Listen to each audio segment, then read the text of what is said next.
a sort of brief overview of the R&D tax relief system for everybody and how it sort of come to be about, and some of the qualifying criteria. So the R&D tax relief system is a corporation tax relief for limited companies in the UK. It's been around now for 20 years. It was originally launched into the UK tech sector.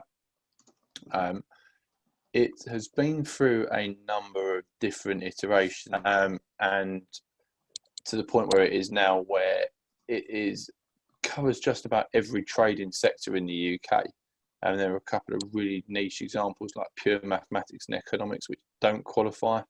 But broadly, if you are a limited company set up to trade in the UK, you don't have to be profit making or revenue generating at the moment. If you're investing your capital and resources into research and development, then there is a reason for you to investigate making a claim.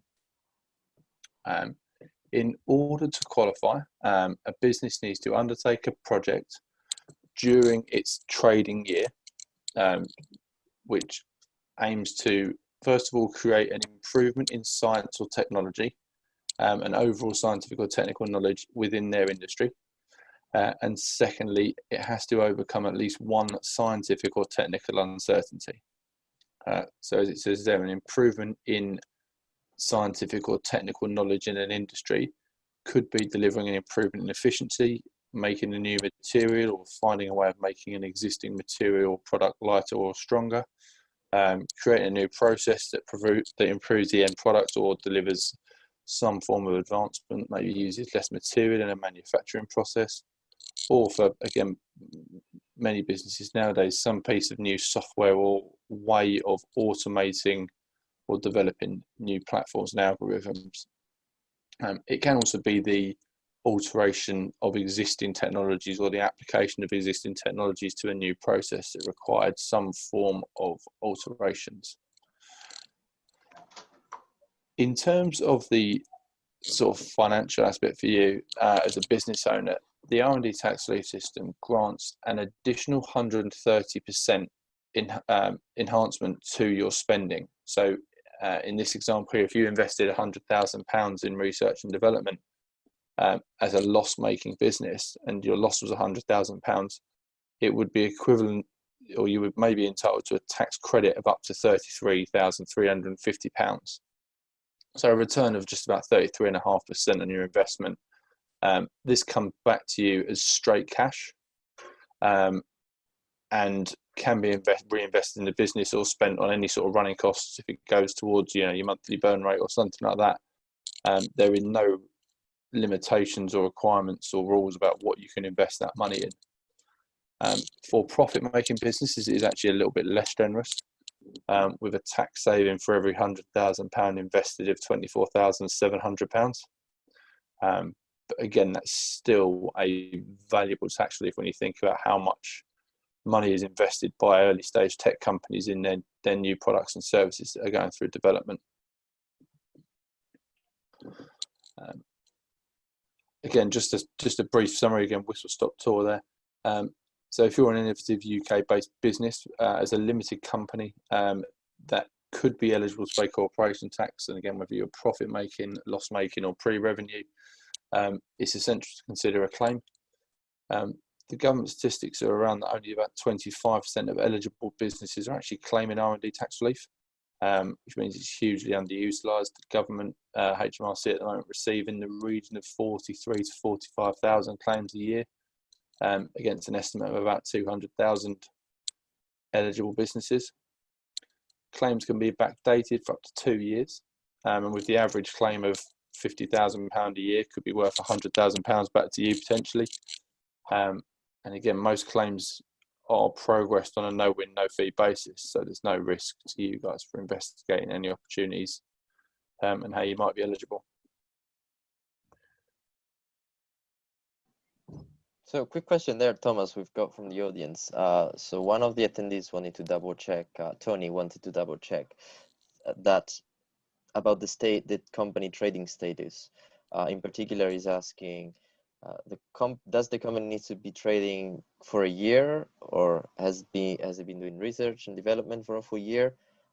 So if I start my trading with my company in January, then wouldn't I qualify? So you may qualify. The R&D tax relief system works through your annual accounts and your company tax returns. So it isn't something you can apply for until your company is submitting its year-end accounts for consideration in front of HMRC, in the tax returns in HMRC. So the work that you're doing now may qualify, but it will be something that then isn't maybe claimable until such time as you've done that year-end accounts. Great. And then we've got Kevin there that says, I used both my business account and personal account to buy things for my startup. Both are well documented. Is there any problem regarding having used my personal account? Provided it is billed back to the company via some form of expenses, there should not be an issue, no. That's one thing that is a challenge. Quite often you see people with, and it mostly focuses on travel. So again, one of my clients recently spent nearly £30,000 traveling to Oman and back to do the development and testing of their thing that remediates oil fields. Because they paid for that on a personal credit card and claim that via expenses, they were able to include that cost as part of an R&D claim. However, if it had been paid for directly by the business, i.e. for a business credit card or some other transaction just straight from a business current account, they would not have been eligible to include that. So there's some planning that needs to go on in that sense, about where you spend your money. But if it's for materials, for instance, or subcontractor fees, providing it's billed back to the company in the right way, we should be able to include it. Cool. And then I know that Paul here, who's joining me on the panel, wanted to ask some questions, right, Paul? Yeah, thank you, Thomas. Thank you, Francesca. So I think before we dive in with some Q&A from the audience, let's start with some more general questions that I think would be useful to dig into, and then we can take some more Q&A from the audience. So Thomas, I think one of the probably like basic question is, let's say, I'm a startup, I've been in business for like a year and a half. Obviously I'm a startup, so I have my own accountant. My accounts are kind of a mess. Can you help me fix my accounting first, my balance sheet, my books, and then be able to claim the R&D tax? Yeah, so I think that's an interesting point, and something that I've seen recently with a couple of people that I've been speaking to, where as a tech startup, bootstrapped and owner managed and run, the director has put together a set of very, very basic company accounts of filing where they didn't have the money to invest in an accountant, quite frankly. I work very closely with a couple of firms of accountants with, again, a tech focus, who are able to work with you to restate accounts. Accounts can be restated up to 2 years back, which again then may give us the ability to correctly make an R&D claim for you. One example would be a bookkeeper accountant who pulled together the accounts and capitalised the R&D spending, which moves it out of scope for a research and development claim. Whereas obviously, had it have been, and given the fact that it hasn't been successful and it's now been written off the balance sheet, it would have been more beneficial to put that into a profit and loss, which is what we're working through now, restating that. Cool. Thank you, Thomas. Another question that I have, I think it's more general. So let's say I'm not a tech startup. I'm not a startup that works in technology and it works in some fancy AI or machine learning or computer vision. What if I'm just a plain startup that works, has an e-commerce, that has a website and sells, online pet food? Would that qualify for R&D credits? The best answer I can give is potentially. So the criteria are pretty broad, and as I say, providing they are undertaking some form of project that goes towards making improvement in scientific or technical knowledge. And again, that definition isn't necessarily white coats and laboratories. It could be efficiency or a manufacturing process or something like that. If we can identify an improvement, then yes, you'd be eligible to make a claim, providing you had your year-end accounts and that sort of stuff ready. Cool, great. Another question that I have. So let's say I'm a startup. right now I've raised my series, seed funding or pre-seed funding, and I filed with you the claim of R&D tax for, let's say, 100,000 in expenses for company expenses in R&D tax. What about next year when I do another fundraising Series A and Series B, and then we have more research and development and more expenses? How many times can I claim, and how much can I claim? Yeah, so again, And what level? Yeah, at the moment, so we can go back 2 trading years, as I said. At the moment, there is no limit on the number of claims to be made in the future. The research and development tax relief is announced every year in the budget. In the March budget, or the winter budget, just before coronavirus hit, properly the large company research and development scheme was actually improved again by the government.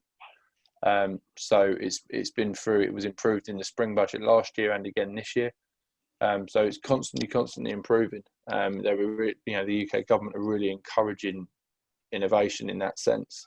So yeah, at the moment there's no sign of it changing, and it's ongoing and open ended. Cool, great. Thank you for clarifying that. Another question that I have. So let's say I'm kept startup and I have my account set and balance sheet. What is the average submission, from A to Z process, from submission date to actually having money in my bank account? Because I'm a startup, I need the cash right away. Funding from investors, takes months, and we need to run our business on a day-to-day basis and we need cash in account right away. So what is the process from A to Z in terms of time, and what are some of the main points in this process? Yeah, absolutely. So from my side, HMRC, again through coronavirus, actually diverted all of their resources to processing repayment claims. And I was seeing claims paid out to clients in 3 to 4 days. Since they, I suppose the word is moratorium, since the extension to filing company accounts and tax returns has been lifted, that number's moved backwards towards the sort of 4 weeks that they suggest they will review a claim in. Dependent on complexity and how quickly I'm able to get information, I can process claims in 2 to 3 weeks. So it's potentially sort of 6 to 8 weeks. I would say that it's reasonable to see credits in bank accounts. At an extreme point, if cash is that urgent, there are now actually some sort of tier 2 and tier 3 lenders who will fund R&D tax refunds and R&D tax credit claims. Typically, though, they won't touch things that are much under £100,000 or £120,000. But you can go to one of these funders, and again, I've got links into the brokers who work with them, who can get you the money in days, not sort of 4 or 5 weeks from HMRC. And then once the money comes in, you pay off the debt that you've got attached to it. Great. So just a question linked into this one. So once the tax is processed, the R&D tax refund is processed, does it first come to you, or does it go direct to the startup and then the startup process the payment to you afterwards? What is the process? It gets the money first. Yeah, at the moment it's going straight to the startup. So again, the bank account details are included on the return.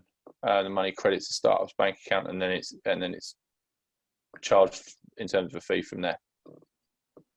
Great. So that's all the questions that I have. I think which is some of the questions I would have as a startup founder. Francesco, do you want to take some questions from the audience? And if you have any questions, dive in and Francesco, read the questions out. Yes, so let me check. We've got these 2 questions. Is the tax credit claimable on money given through grants such as Innovate UK? So there are in the UK 2 types of R&D tax relief available. There is a small companies scheme, which is the one that I've got a brief run through there, which is the 130% enhancement. And there is a separate scheme called the Research and Development Expenditure Credit Scheme, which is aimed normally at large companies, companies with more than €100 million balance sheet turnover or more than 500 staff. The Innovate UK and the SME tax relief system are both considered government state aid and meet the de minimis gratis rules and guidelines. So you are not able to claim R&D tax, the SME R&D tax relief on Innovate UK money. The way you can make a claim is that I believe most Innovate UK grants are for up to 60% of the costs. You are able to process an RDEC claim, so a research and development expenditure claim, for the Innovate UK portion, which at the moment is 13%. That 13% is taxable for reasons that HMRC haven't made overly clear. So they'll give you 13% and then take 19% of that back, leaving you with about 10.5%. So you can make an RDEC claim for the Innovate UK funded portion, and then make an SME claim for the capital or business funded portion. So you end up with like a hybrid claim with the two different reliefs coming through at the same time. So yes, you can. It's a different relief, but you can claim something back, and it works out being a free 10% on money that you were given anyway. Great. And just to clarify, because I see some questions there, you are the right person to actually, for these attendees, to reach out to file the R&D tax, because there was one question: how do you find such a person? So for everybody else, in case it's not clear, we do these webinars with different professionals in different fields because we want to help startups in all ways and sorts, whether it's workshop or anything new. And we feel that it's kind of a time to help startups get some cash in their bank accounts. And Thomas is the person that actually has partnered with us to offer these R&D services for the startup founders. And Thomas, we will send you, just in case, because there's a lot of attendees that fell through because we were late to some technical glitches, but you will be the person that will reach to these attendees in the next 3 days, and in case they have questions or they want to work with you to process R&D, correct?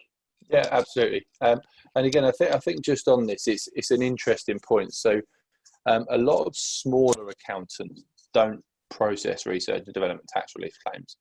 It's a fairly complex area, and in general, if you look at the role of an accountant, their role is to keep you legal from a company law point of view. And there's an awful lot to that, whether that be corporation tax, annual returns, VAT returns, PAYE and payroll, all of those things that go into that, just sort of more general company secretarial. Engaging with a specialist is beneficial.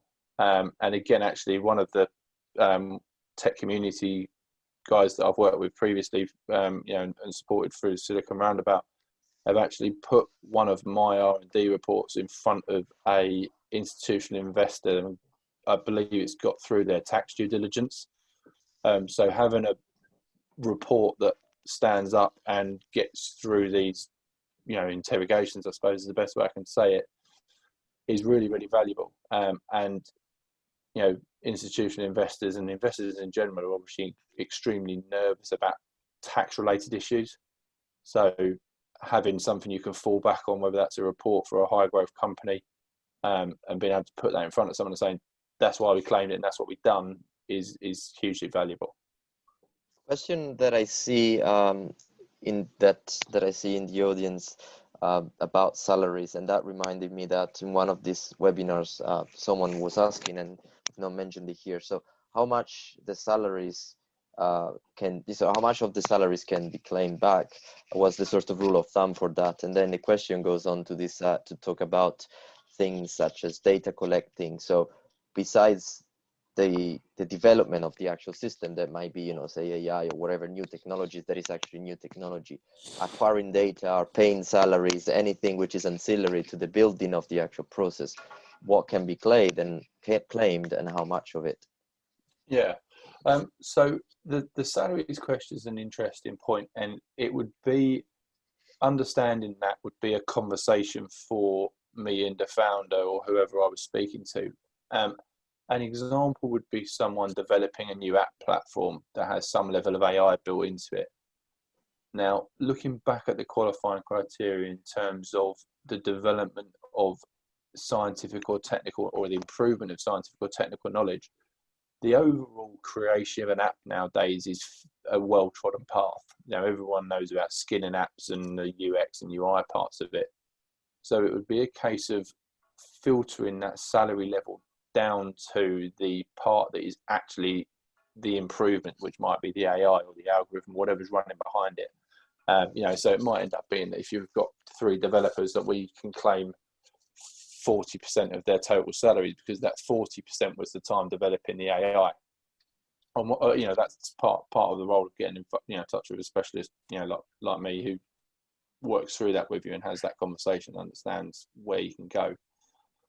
Thomas, we'll follow on that on the specialist, because I think we had a conversation with another startup another time. Have you ever seen cases of startups that they had filed some R&D tax claim, but because of the way it was worded, there was more potentially to be claimed, or just by having the right conversation with a specialist as opposed to, say, a general accountant, or even sort of do-it-yourself type of accounting, that there were extra things that could be claimed? Yeah, and look, I think I mentioned it earlier on, one of the key ones is travel.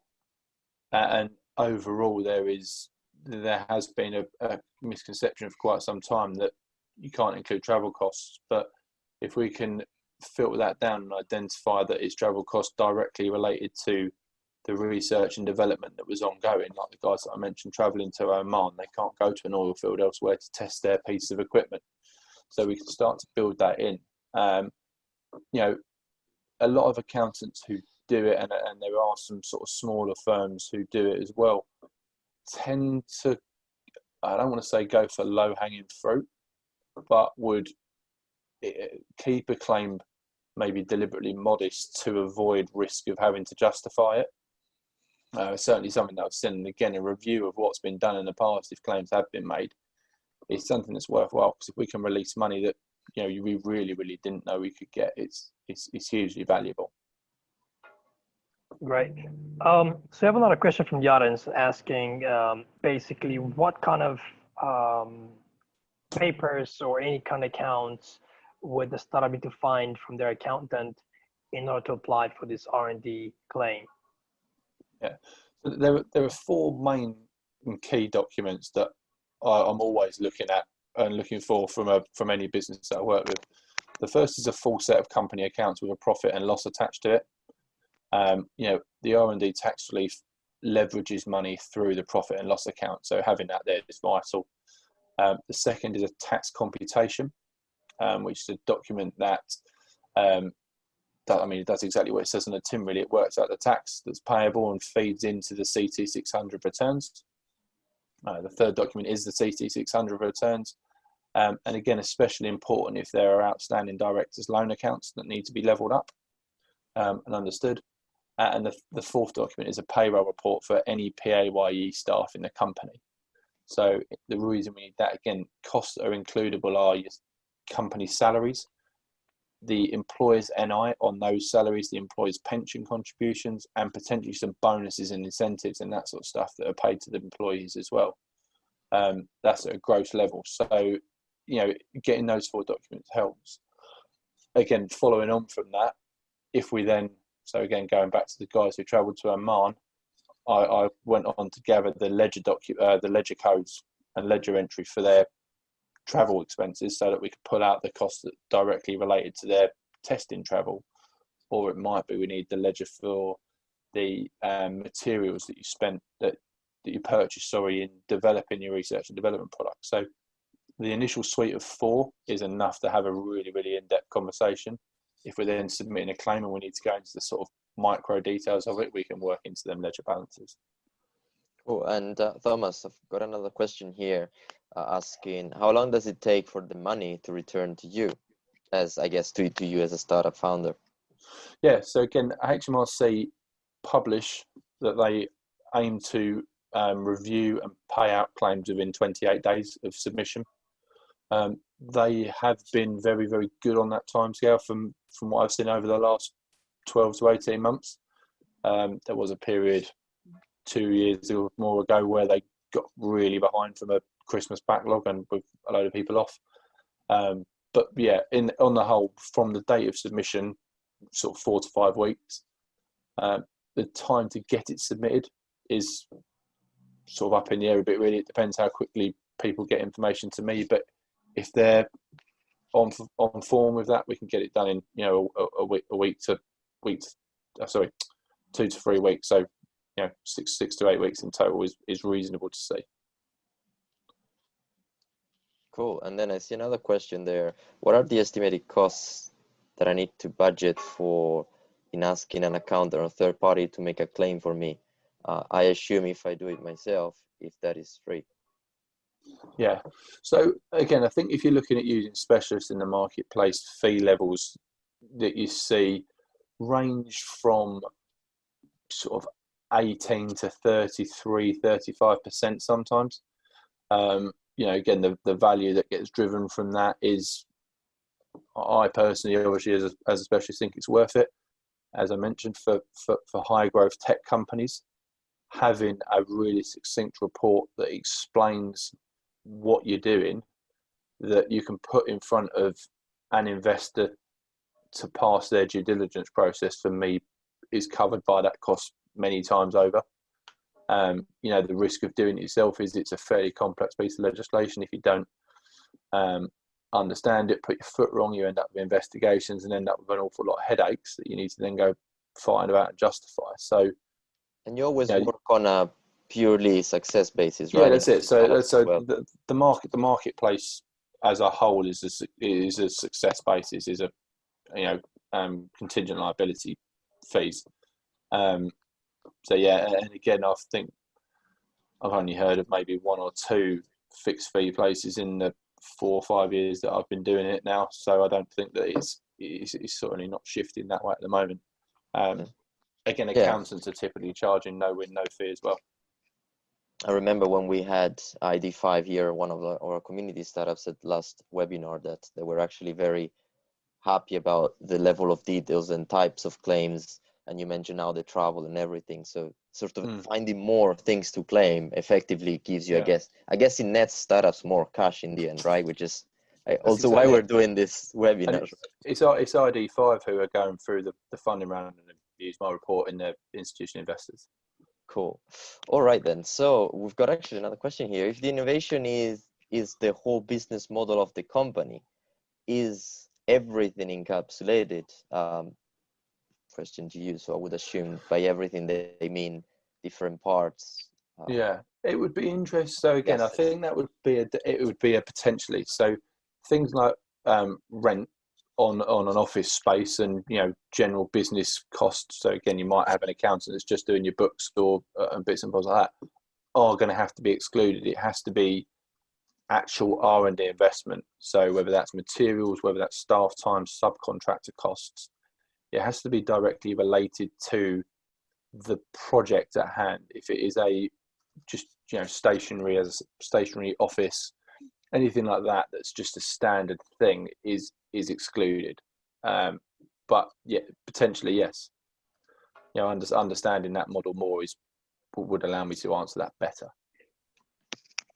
So another follow-up question we have from another person is that he said, if so is the AI system that can be claimed and not development of the website as well? So basically he's worked on developing the AI systems research, but also maybe spent like 10,000 in launching the website.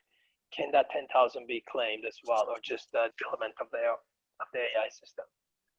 Again, potentially it would depend for me on how the AI built into the website and how that all functioned as a unit, I suppose.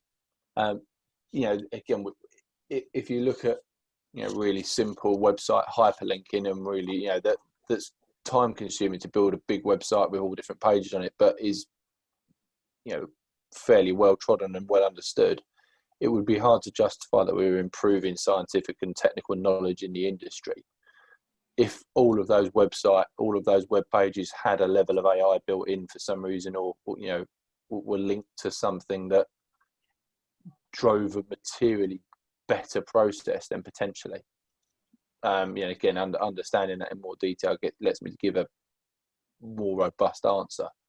But like I say, it needs to be what we're improving that we're claiming for, and if it is a standard website delivering a product, or piece of technology, then it depends on how that technology plays with it.